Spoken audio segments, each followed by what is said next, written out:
Bismillahirrahmanirrahim. Assalamualaikum warahmatullahi wabarakatuh.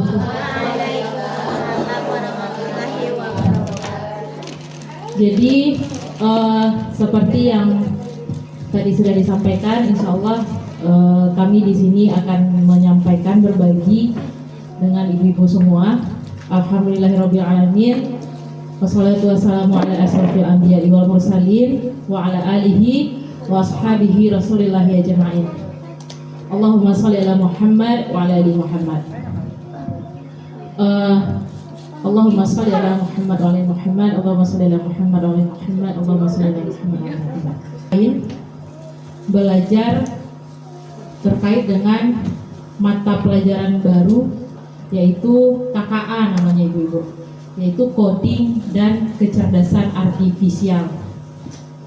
Memang ditulisnya coding ya ibu-ibu ya, karena di dalam bukan C, karena di dalam Beskap 046 yang terbaru yang 2025 itu memang disebutkan di sana nama mata pelajarannya itu adalah KKA, coding dan kecerdasan artifisial. Jadi bukan C, kalau dalam bahasa Inggris kan coding.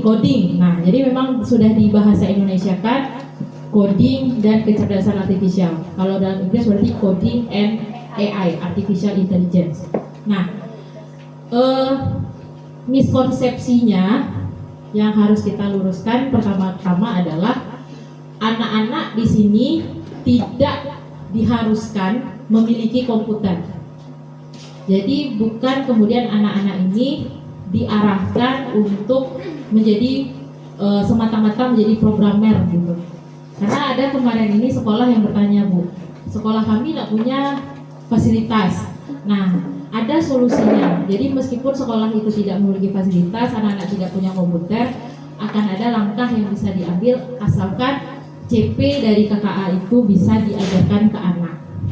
Nah, dan mungkin kita mulai saja dulu, ibu-ibu. Nah, jadi ini berawal dari di Undang-Undang Nomor 59 Tahun 2024 tentang Rencana Pembangunan Jangka Panjang Nasional, mengarahkan kemampuan digital sangat penting di revolusi industri 4.0 dan masyarakat 5.0. Jadi masyarakat 5.0 itu ibu-ibu, manusia sudah menjadi center dari digital itu sendiri. Makanya sekarang kan sudah ada pekerjaan YouTuber, konten kreator, TikTokers. Kalau dulu kan tidak ada gitu kan.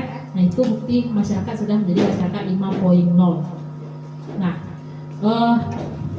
di mana teknologi atau kecerdasan artifisial atau KA atau Mahadata dan Internet of Things semakin banyak digunakan di berbagai sektor. Jadi kalau dulu di sekolah kita belajar komputer itu belajar Microsoft Word, Microsoft Excel dan lain-lain.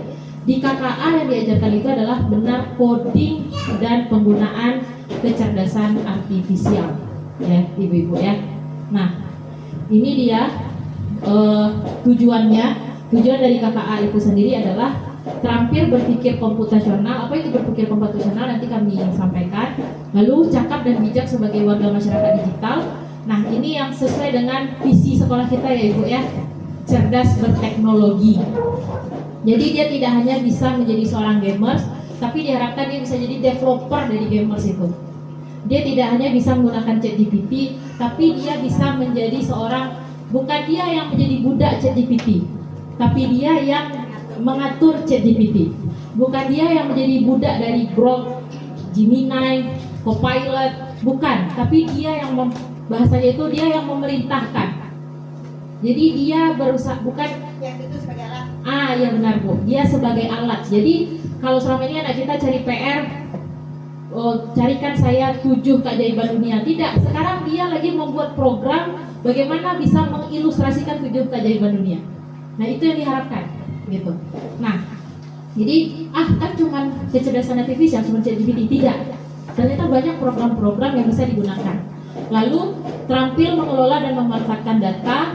Jadi basic data ternyata bisa dijadikan untuk membuat program baru gitu. Nah, karakteristiknya ini yang pertama, etika keadaban sebagai fondasi bagi penguasaan kompetensi di semua jenjang. Jadi meskipun KKA tetap yang diharuskan itu etika. Meskipun kita mainnya komputer, meskipun kita bermain data, tapi yang didahulukan adalah etika. Jadi pesan yang disampaikan waktu itu, andai kan kita mendapatkan jawaban dari kecerdasan artifisial, saya izin membiasakan pembahasan kecerdasan artifisial, bukan AI ya Ibu, karena memang namanya KA kalau dalam kurikulum. Kenapa kita menggunakan KA itu? Ada nanti anak ini dia tahu bahwa itu bukan hasil pemikiran dia. Jadi dia beretika dalam menggunakan kecerdasan artifisial ataupun coding itu.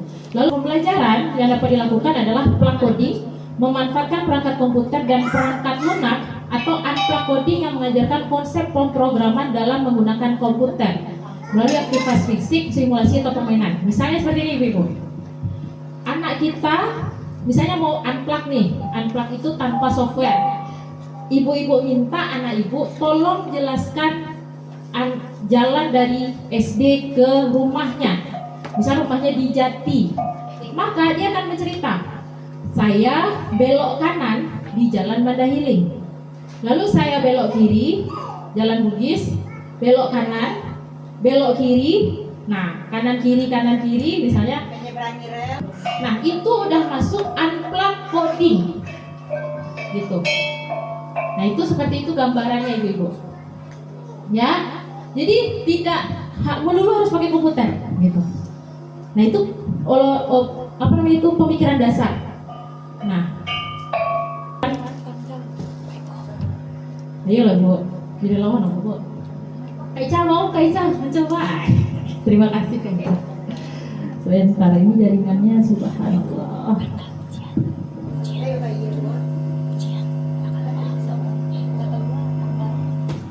Kok Filipina? Mantap loh. Nah ini Bu, ini sebenarnya sederhana, tapi dampaknya luar biasa.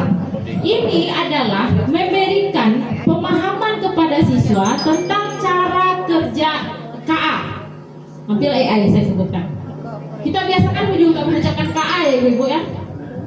Kecerdasan artifisial. Jadi di sini kita mengajarkan anak tentang cara kerja kecerdasan artifisial, bahwa jika informasi yang diterima oleh komputer atau software atau program itu salah, pasti yang dilahirkan juga salah. Jadi ini kita mengajarkan kepada anak cara kerja coding dan kecerdasan artifisial. Silakan ayo. Nah gitu. Nah dia sesuai dengan yang tadi Ibu Lisa lakukan. Nah tadi Ibu Lisa seperti saya salah menekan ini tadi ya, tekan ikat tadi. Nah kan tekan ikat tadi.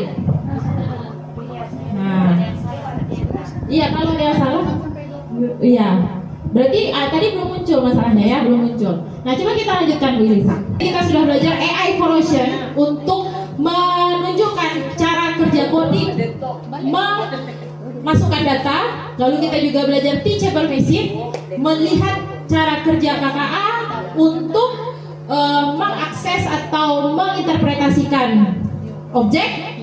Lalu kita juga belajar code.org untuk mengenal cara kerja memasukkan bahasa pemrograman. Nah, sampai di sini ada yang tanya ibu-ibu? Berpikir komputasional di kelas yang baik. Terima kasih Bu Resti. Terima kasih Bu Sil. Oke, jadi ibu-ibu ya, terkait berpikir komputasional di kelas itu sebenarnya bisa ibu-ibu merunutkan dari proses pembelajaran. Jadi jadwal belajar. Misalnya pagi harus apa? Kalau pagi kan kita kegiatan pagi dulu. Nah, lalu setelah kegiatan pagi apa lagi? Pembiasaan pagi. Lalu setelah pembiasaan pagi apa lagi? Belajar masuk di kelas. Nah, urutan-urutan seperti itu. Atau juga bisa ibu seperti tadi saya contohkan menyusun sepatu di depan. Atau juga bisa bagaimana anak itu mengurutkan proses belajarnya. Nah, begitu ibu. Oke, terima kasih ibu. Oke ibu-ibu. Dan terima kasih. Selamat mencoba di kelas bersama anak-anak hebat kita, dan terima kasih telah meluangkan waktu kita belajar bersama. Insya Allah selanjutnya kita ke praktik coding dan kecerdasan artifisial.